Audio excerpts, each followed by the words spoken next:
O'zbek xalqi uchun ajoyib xushxabar. Endilikda O'zbekistonda to'y qilgan fuqarolarga pul beriladi. Assalomu alaykum hurmatli tomoshabin. Tezkor yangiliklardan birinchilardan bo'lib xabardor bo'lishni istasangiz, videomiz ostida bir dona like va podpisatsiya tugmachasini bosib qo'yishni unutmang. O'zbekistonda 21 yoshdan nikoh tuzganlarga moddiy yordam pullari ajratiladi. 2027-yildan kamida 21 yoshdan birinchi marta nikoh tuzgan yosh oilalarga qo'shimcha imtiyozlar berish ko'rib chiqilmoqda.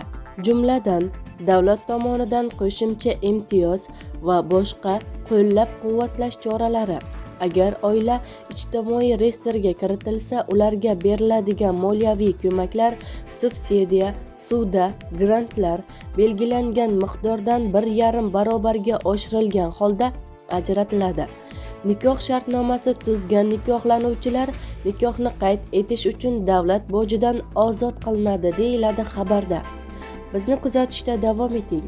Kanalimizga obuna bo'lib, podpisatsiya tugmachasini bosib qo'yishni unutmang.